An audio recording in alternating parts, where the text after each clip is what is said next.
Good afternoon. Welcome to the regular board meeting for Wednesday, July 24th, 2024. Before we begin, I would like to recognize that we are on the unceded territories of the Quetzal, Malahat, Subasit, Halalt, Penelakut, Staminas, Liaxin, Palkachin, Dididat, and Pachidat nations, whose people have walked gently here for thousands of years. With that, we will get underway. We have already done the approval of the agenda as we had a closed session prior to the meeting. I believe, Mr. Robbins, that takes us directly to adoption of minutes. Correct. First set of minutes, the minutes of the regular board meeting of July 10, 2024 be adopted.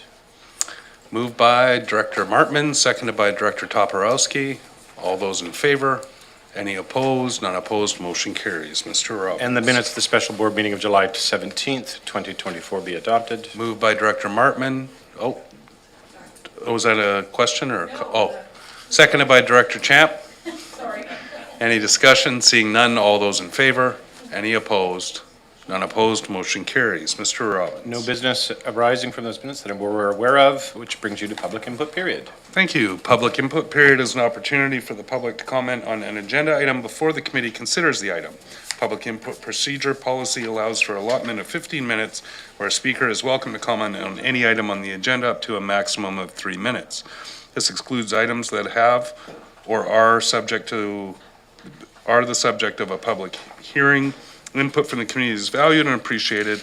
We request that the input is presented in a friendly and respectful manner, and your cooperation in maintaining a safe, respectful, and orderly environment is greatly appreciated.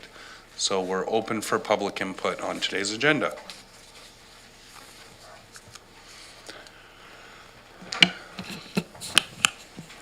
Good afternoon, Mr. Chair and fellow directors. I know you've had a long day and longer yet to come.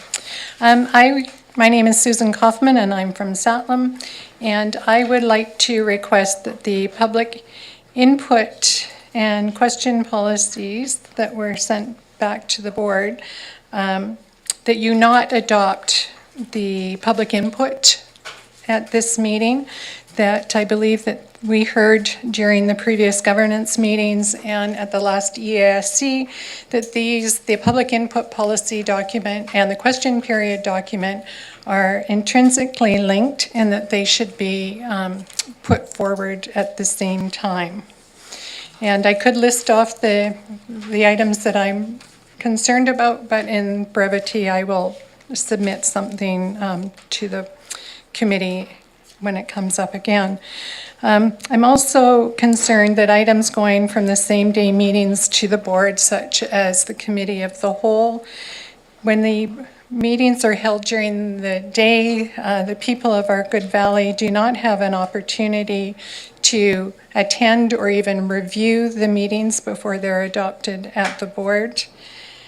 And I'm also concerned within some perceived, what could be considered as perceived silos within the CVRD, and I believe this has been demonstrated recently with applications where economic development and the land use staff reports are contrary to each other.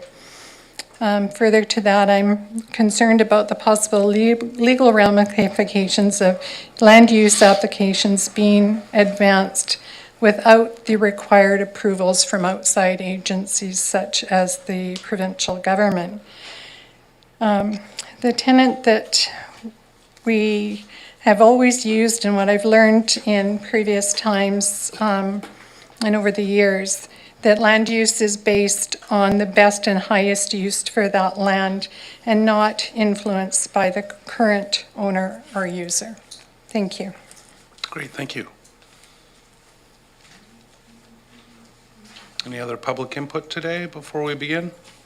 Seeing none, Mr. Robbins. Thank you, Worship. We did have a request to be online, but I don't see the person is online. Oh, is there Roy Aresh? No, that is an applicant Okay. with a recommendation coming out, so an applicant is online. But I don't see, this was with respect to the item with regards to dementia funding, but I don't see her online. So yes, we'll move on. Okay, thank you. Please continue. Under information, there the letter from CVRD. RDN Chair Vanessa Craig, Yes, that one. Thank you. and somebody's speaker is on. Okay, got it, thank you. Ms. Miles Wilson. I just wanted to tie this back to why this is coming before you now. You'll recall that as we were preparing for our UBCM meeting requests, we had a number of advocacy items that were approved by the board.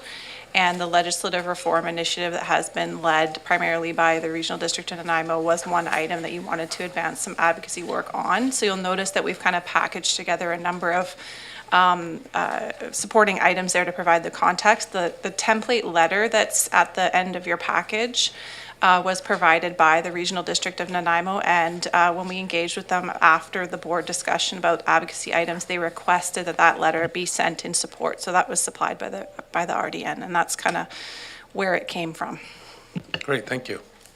Turn it over to the board for discussion or the recommendation to be moved and seconded.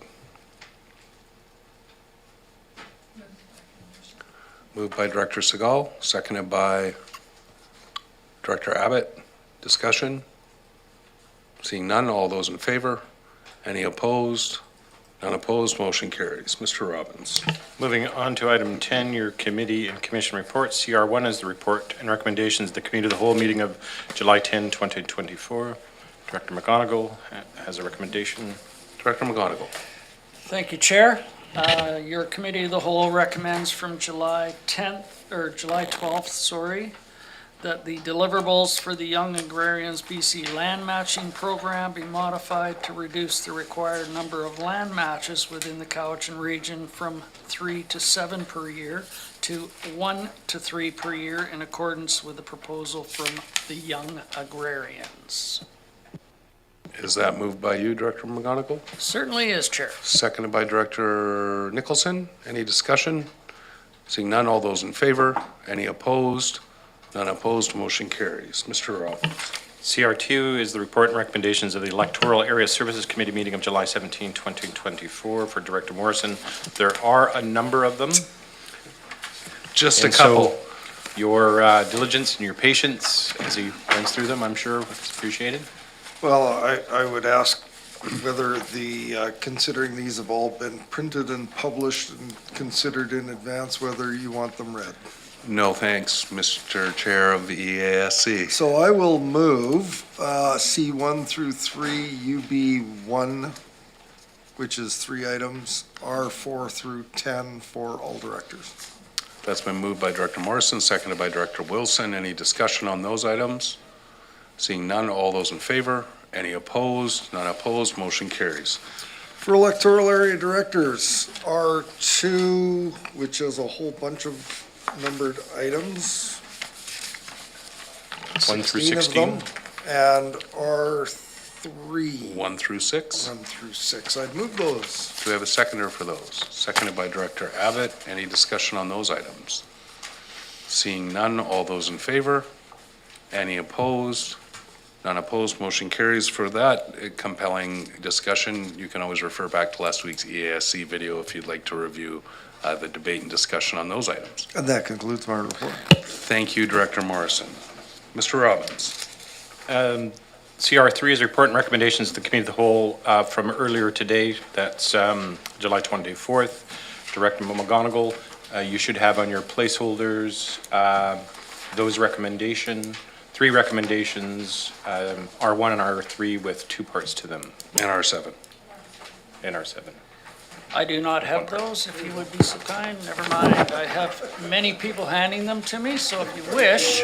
You may recall those from the meeting you chaired I this do. morning. I know one was transit, so we'll just go from there. That the 3-year transit expansion plan for 25-26 to 27-28 is outlined in BC Transit's letter of July 11, 2024 be approved.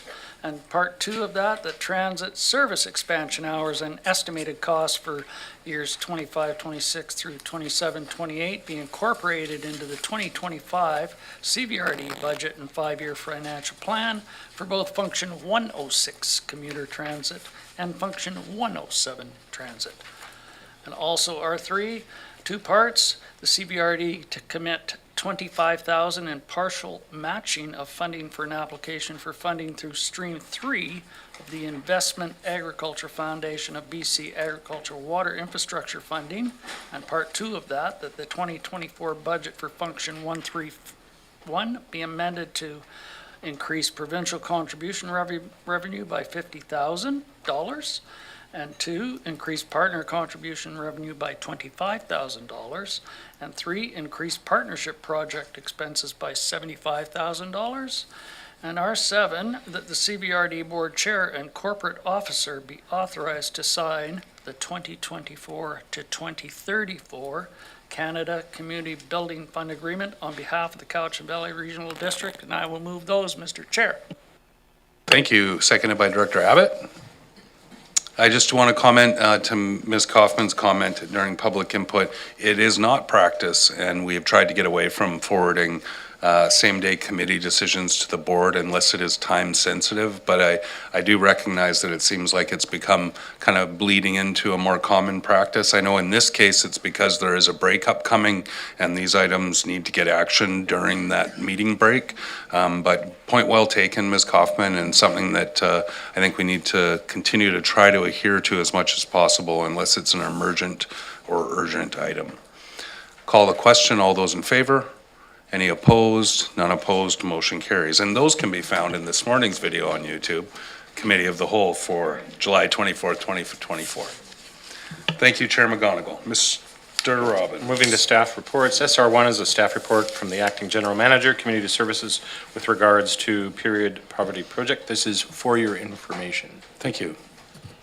Hello and welcome. Have you got discussion points for us or here for questions? No, really, I'm just here for questions. Provided the information after the presentation that was done back in May to the board, and you asked regarding cost implications, so hopefully I've outlined those, and if you have any questions, just let me know. Thank you. I'll turn it over to the board. Director Segal. Thank you so much for the report. I had a question about the strategic, the section of the report that talks about strategic alignment, and it was blank, and I just felt that it aligns with our communities that create healthy, livable, and efficiently serviced communities. Could you comment on that? I really actually don't have much to comment on that. I do understand that that probably is a good point. Yeah. Sorry. Follow up? I'll see if anyone else has any comments. Hello. I don't really have anything else to say, but I would make a motion.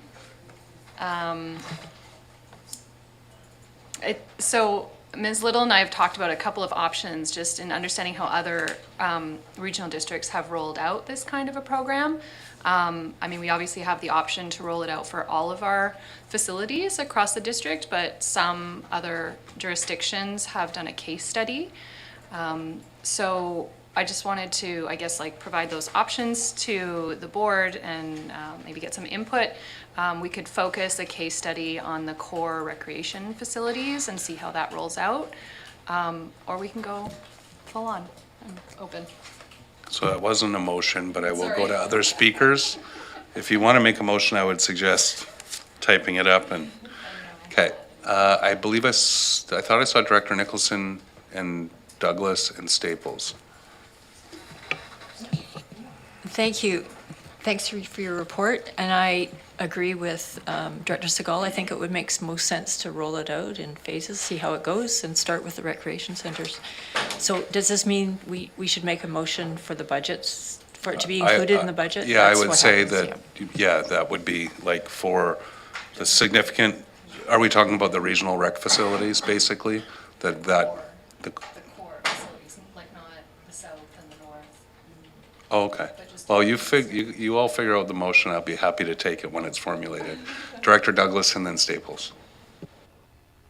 Yeah, I think my question's been covered already, and my suggestion as well. Like, what I was gonna suggest was maybe refer this to the budgeting process, but I think what Director Segal has recommended is consistent with that. If I understand correctly, you're saying refer this to the budgeting process as a, a trial basis in Supplemental. certain locations. As a supplemental item.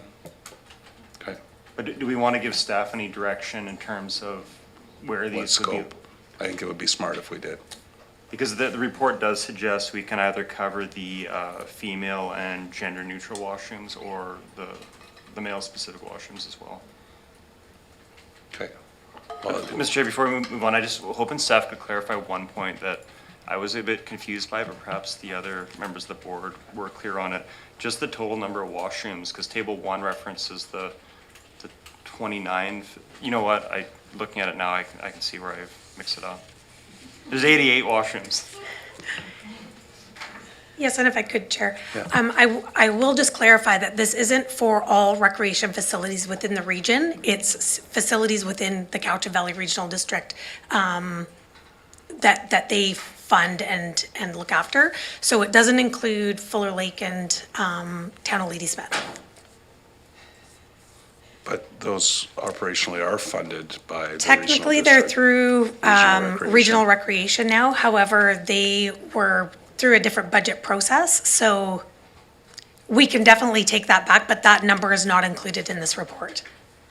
It's CVRD-owned facilities, which is a little bit, there's a bit of gray area there. They're still owned by Town of Ladysmith and owned by North Cowichan. However, we do a regional funding model. So that also wouldn't include the aquatic center. Correct. Okay. Okay, well, we'll go to Director Staples. Waters get murkier. Director Staples. I'm supportive of having this discussion as part of the budget, but I would like to see those other facilities included since we are regional rec, even though we don't technically own them, they are regional facilities.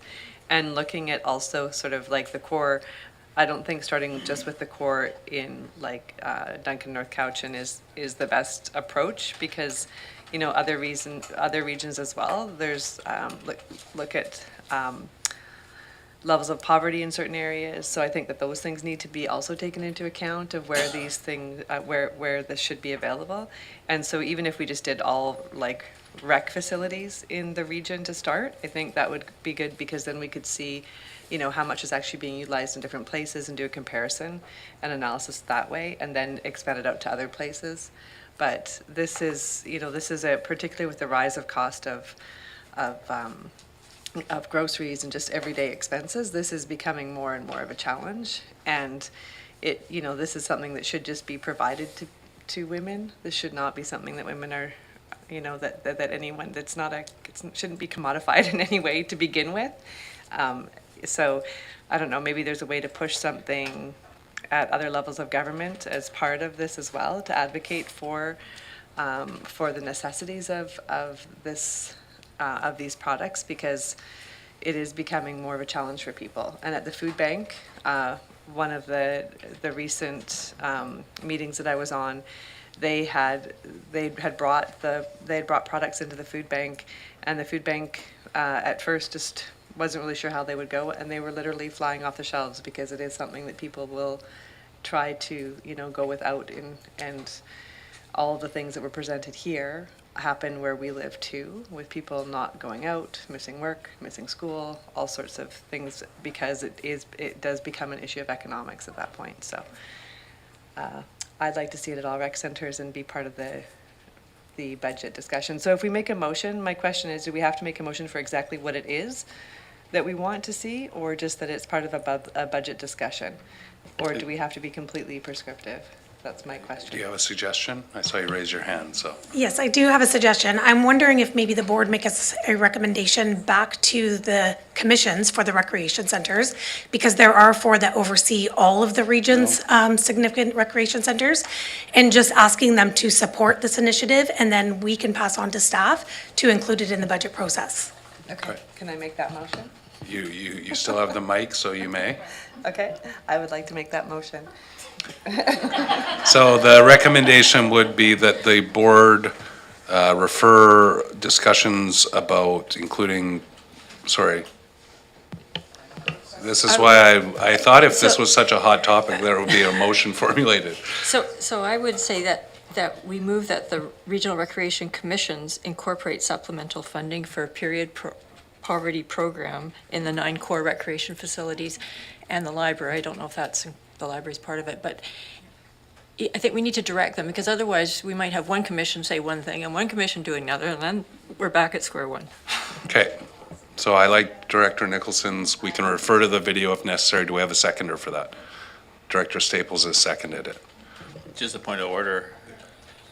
I thought the budget for recreation still goes through the different municipalities for one more year. It's considered by the Recreation Commissions once the budget is presented before it goes to the Okay, so board. it goes to the, okay. Yeah, now it does. In the first year, it didn't because the rec center commissions weren't set up. I saw, on the motion, I saw Director Morrison first and then Director Segal. Thank you. Really hate to muddy the waters, but I have to look at the fact that this is not a full and exhaustive approach, and that by referring them to major facilities, communities like Honeymoon Bay and Massachi Lake and Yubo aren't considered in this because there's an external means of funding those that are separate from this. And I think that as an organization saying that this is an important initiative across the region in all of our facilities, there will be people in those smaller communities that their only contact with the Cowichan Valley Regional District is the community hall where the post office is located and the likes. And I don't think they should be excluded from the consideration of this. I'd like us to look at whatever funding we can to ensure that this happens across all of our facilities, not just the main core regional recreation facilities. So I don't know what we would need to do to amend that motion. You'd have to put an amendment forward. I think what the discussion I heard was this would be a start, and see how it goes and then expand the program. But if you would like to introduce an amendment, you're welcome to. Respecting that we've already been talking about how difficult our budget's going to be for 2025. I prefer to just give direction to staff to bring forward a pathway and a number that could be included in the budget discussions.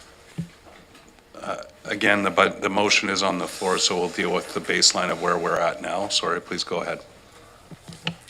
I was just going to add, the community halls are included in these numbers, and the Cowichan Lake Recreation Commission does oversee those halls. Although the funding model is separate from the regional recreation model, they still oversee those budgets. So I think as long as the motion says for the recreation facilities at those commissions, then they could include that. Perhaps we could amend it by just saying "and community halls."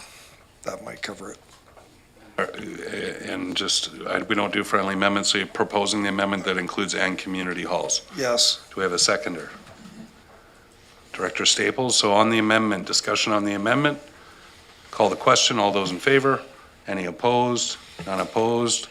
On the main motion as amended, any further discussion? Director Segal. I just had a question if we identified if it was all bathrooms or just female and gender neutral? Was that a part of the motion? It's not, so I think without. Okay, so then I'd like to add an Without- amendment that it includes all bathrooms. Okay, so an amendment to the motion as amended. Do we have a seconder for that? I thought the motion as it was would, without prescription, would cover all of them anyway, but for more specificity, any seconder to the amendment? Director Justice, any discussion on the amendment? On the amendment, Director Douglas. Is there a way we could leave it for the commissions to make a recommendation on that? My concern would be if you already have gender-neutral washrooms in certain facilities, you may not need to cover all three different types, whereas facilities that don't have the gender-neutral washrooms, it's going to be a bit of a different conversation. Yeah, the consumables isn't going to be the biggest cost in this initiative, the dispensers are. So, good point, the motion's on the floor. So I'm going to call the question on the amendment unless there's more discussion on the amendment for the amendment. Seeing none, all those in favor and opposed? The amendment carries. So on the motion as amended and amended a second time? Any further discussion? Sorry? Director McGonigal and Morrison. Any further discussion? All those in favor and opposed? None opposed, motion carries. Mr. Robbins. Yes, you'll bring that up SR and then I'll admit. SR2, staff report from the Acting General Manager, Community Services Department with regards to BC Healthy Communities grant request on behalf of BC Dementia Care Society. I note that, She left. I was going to say that because We were we went going into to- closed first, we had those that Yeah. were going to participate in the public participation. They were waiting in the lobby, and then they've now left. Unfortunate, but we'll open the item and you can bring that forward if you'd like during the discussion. Mr. Robbins, our SR2. So Ms. Little's here to answer any questions. There's a three-part recommendation with respect to the staff report. Thank you. Open the floor for, if you'd like, yeah, Director Segal. Thank you. So yeah, I heard from Renata, who had originally presented to us. So she just wanted to clarify that even though she was focusing on an action plan that was specific to Mill Bay, their intention was to provide service across the CVRD, just in case that wasn't clear. She very much is in support of us sending a letter that's outlined, and is interested in a regional grant and aid, which we've talked about a few times.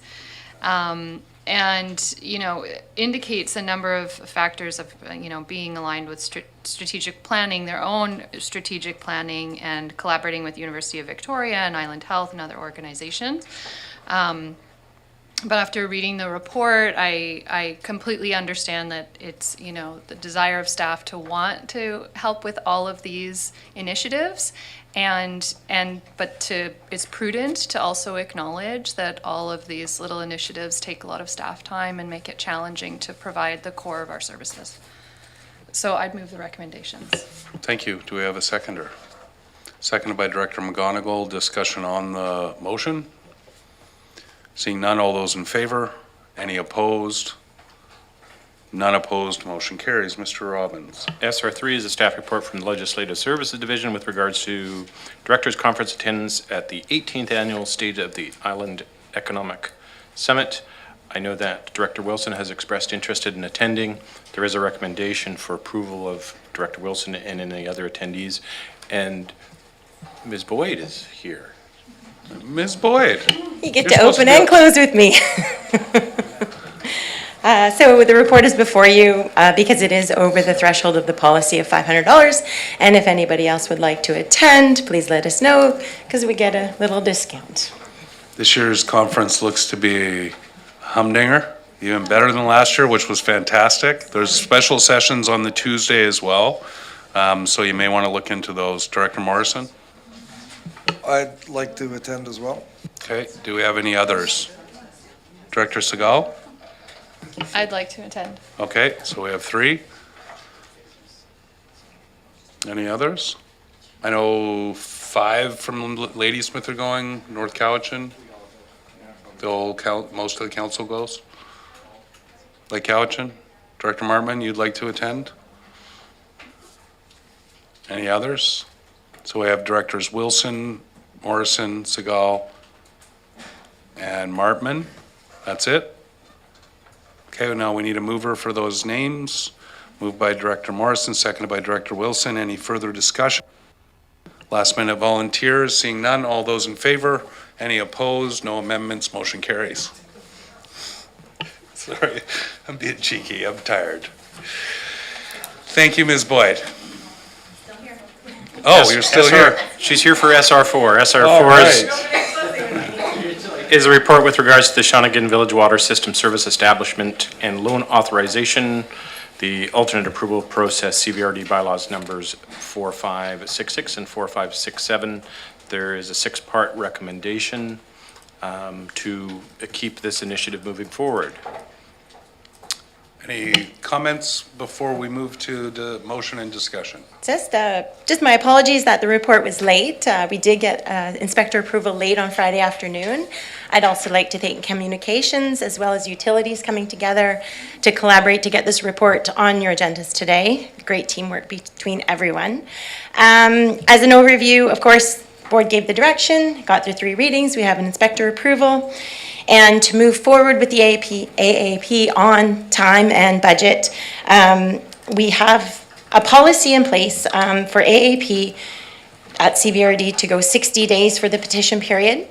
The Local Government Act says 30 days between a petition period. And what the staff of Utilities would like to see as an amendment to our policy as a 45-day policy, or sorry, a petition review. So that amendment, or the motion is in, the recommendation is in the motion before you. Sorry. Thank you. Getting a little tongue-tied there. And just for clarity, that was, although published in the agenda when it was published, this report. Yeah, I just wanted to make sure, because I know we received it late, but we were holding off publishing to see if we could get it in there. And just one more question of clarity, this is for customers of the water system that would be participants in the AAP. That is correct. Great, thank you. Director. Moved by Director Champ, seconded by Director Morrison. Any further discussion? Director Segal. Just on the total, so this is just for the users of this system, but the number of electors included in the AAP is based on the population of the whole area? No?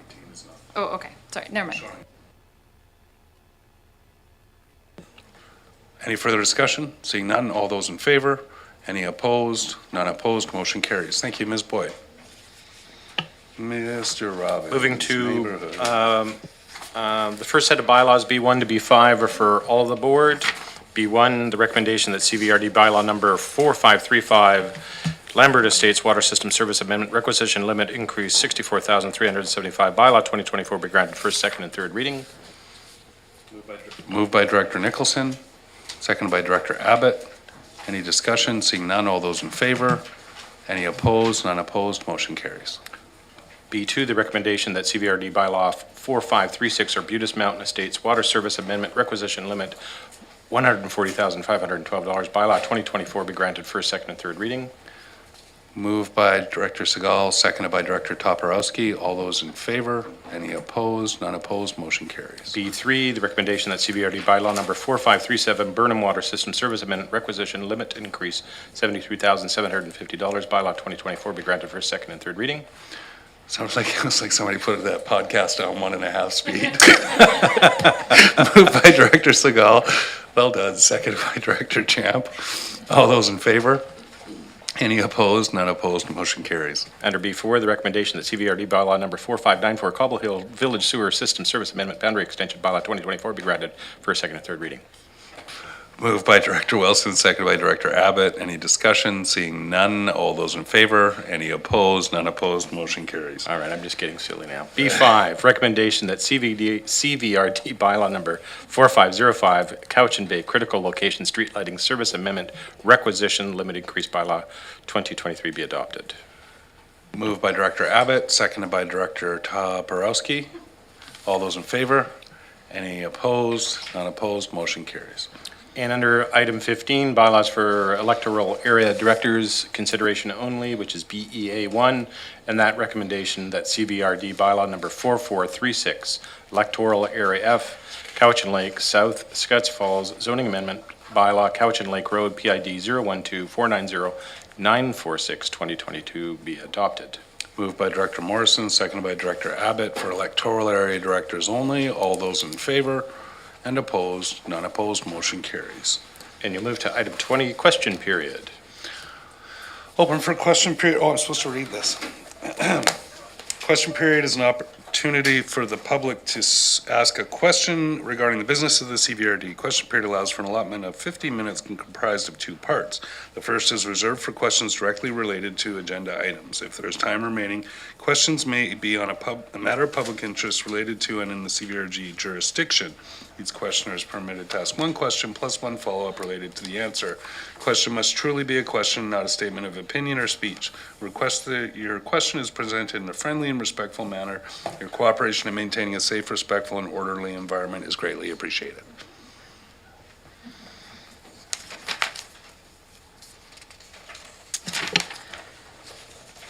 Hello. Good afternoon, Mr. Chair. Good afternoon. I'm here to speak to the modernization of the Local Government Act in respect to responding effectively to emergencies and natural disasters. And my question is, has the CVRD considered what that would look like in Area B with regards to the fire that's currently happening in the Capital Regional District? I would have to say no. At this time, no.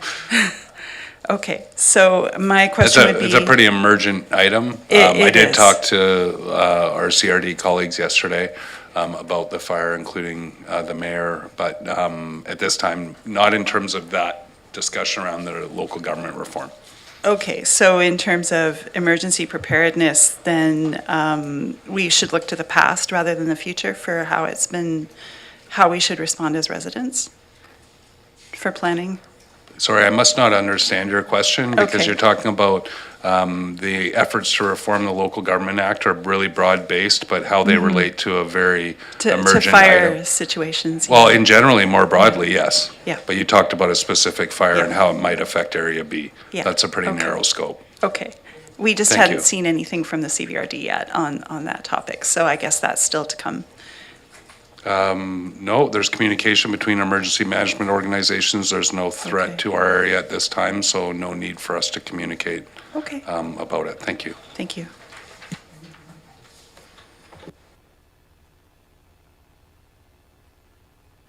Seeing, Ms. Kaufman. Thank you, Mr. Chair and fellow directors. My name's Susan Kaufman, and I'm from Satlam. I was disappointed to see that the electoral area services agenda was just read over really quickly. I thought I had some valuable input in relation to the public input and question period policies, and I think they need to be looked at because some of the items are a little bit different from ESC. Sorry, Ms. Kaufman, do you have a question? Yep. Okay, thank you. Thank you. So I'm wondering, when they come up, the question period policy comes up, could the public input be looked at? Because I think there's been a mistake because, or not a mistake, maybe an omission of how it can be different between ESC and the board. I'd maybe write an email highlighting what you think those differences should be or could be, and it could be a conversation the governance committee could review. At this time, the policy decisions that have been made are what are standing. But if you have a specific example, Yep. please feel free to send it in as feedback, and we can incorporate it into our governance committee discussions. Okay, thank you. And just to build a little bit on what the previous person was asking was, I think people are, given that the Shawnigan Lake is being used for retrieving water to fight the fire, I think there's a concern that there hasn't been anything publicly stated by the CVRD about watercraft and stuff on. Okay, the my water. apologies. I was unaware of that. What Mr. Wainwright's right there. I will talk to our CAO and Mr. Wainwright and just see if there's communication that might help residents of the southern areas feel more at ease. Yeah, residents, and just to get it out to the vacationers that Yeah. might be using and may not be Thank familiar you. with the rules. Frankly, I was unaware. Okay, So, thank thank you. you. Makes more sense now. Ms. Kaufman, if I may, I also want to apologize. At our last governance meeting, you saw me grumbling in the corner, and I felt that was really inappropriate. I do feel, and we may have a difference of opinion on this, that we do try to, and in good faith and from a good place, offer what I feel are a very reasonable amount of public input and questioning opportunities of the board. You know how I always beat my fist about people should send emails and give us time to consider their thoughts. So we may not always disagree, but I apologize because What I had actually said was, we give lots of opportunities for public input. And more than a lot of our colleagues do around the province and in both local government, municipally and regionally. And that's my opinion, but it was completely inappropriate. And the chair of the committee did admonish me at the time for my smarmy attitude that day. But I think we have a good connection, but I do want to generally and genuinely apologize to you for that day. I do really value your input, both by email. I just like more time to consider public input, and sometimes I'm not in the moment as good at incorporating it into my decision-making that I would be a thoughtful email ahead of time. So I hope you understand, and I just wanted to apologize to you for that. I very much appreciate it and your words, and I know that you do appreciate the public input. And, you know, sometimes, you know, you had an example, we have an example sometimes when we're not on our best either. So, yeah, Thanks. thank you very much, appreciated Thank you, Ms. that. Kaufman. Have a good day. You too. Mr. Robbins. We need a motion to go back into closed session. Moved by Director Morrison, seconded by Director Segal. All those in favor? Any opposed? None opposed. We'll take just over 5 minutes if we can be tight on that. 3:35. We'll be Just back. stay within the WebEx for the moment, I will check